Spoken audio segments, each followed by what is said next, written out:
আসসালামু আলাইকুম। সম্মানিত শিক্ষার্থীবৃন্দ, আমি আপনাদেরকে একটি গুরুত্বপূর্ণ প্রশ্ন সমাধান করে দেব। চলুন আমরা ভিডিওটি শুরু করি। 4a একক ব্যাস বিশিষ্ট বৃত্তের ক্ষেত্রফল 4a একক প্রস্থ বিশিষ্ট আয়তক্ষেত্রের ক্ষেত্রফলের সমান হলে আয়তক্ষেত্রের দৈর্ঘ্য কত? প্রশ্নটি খুবই গুরুত্বপূর্ণ। প্রশ্নটা আবার পড়ি। 4a একক ব্যাস বিশিষ্ট বৃত্তের ক্ষেত্রফল, মানে একটা বৃত্তের ক্ষেত্রফল আছে, কিন্তু বৃত্তের ক্ষেত্রফলটা দেওয়া নেই, আমাদের বের করতে হবে। কিন্তু বৃত্তের ক্ষেত্রফলের ব্যাসটা হচ্ছে 4a। তাহলে আমরা এখন পারবো, মানে ব্যাস যদি সমাধান শুরু করি, ধরি ব্যাস বড় আর সমান সমান 4a, আর ব্যাসার্ধ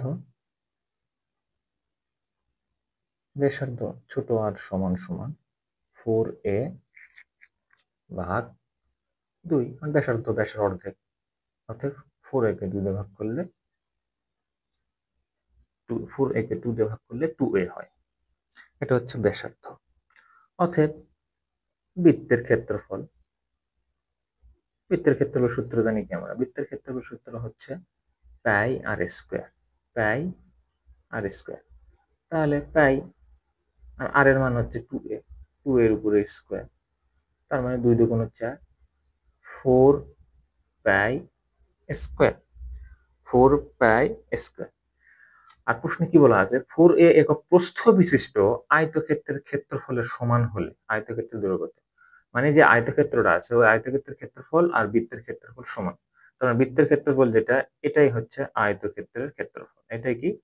আয়তক্ষেত্রের ক্ষেত্রফল। আয়তক্ষেত্রের ক্ষেত্রফল। তাহলে আমরা লিখতেই পারি আয়তক্ষেত্রের দৈর্ঘ্য। কারণ আমরা জানি আয়তক্ষেত্রের সূত্র কি? আমরা জানি আয়তক্ষেত্রের সূত্র হচ্ছে, আয়তক্ষেত্রের ক্ষেত্রফলের সূত্র হচ্ছে দৈর্ঘ্য গুণন প্রস্থ। তাহলে দৈর্ঘ্য বের করতে গেলে আয়তক্ষেত্রের যে ক্ষেত্রফল 4 পাই স্কয়ার কে আয়তক্ষেত্রের প্রস্থ দিয়ে ভাগ করব। প্রস্থটা কত? আয়তক্ষেত্রের প্রস্থ হচ্ছে 4a, 4a দিয়ে ভাগ করব। তাহলে কি বের হবে? 4 পাই a into a, 4a, a কাটা গেল, 4 কাটা গেল, অর্থাৎ পাই a। এখানে আমরা দৈর্ঘ্য কিভাবে বের করলাম? দৈর্ঘ্যটা বের করলাম কি? উপরে এটা হচ্ছে ক্ষেত্রফল, হ্যাঁ, আয়তক্ষেত্রের ক্ষেত্রফল। এটা হচ্ছে আয়তক্ষেত্রের প্রস্থ। আর আমরা কি জানি? সাধারণত আমরা জানি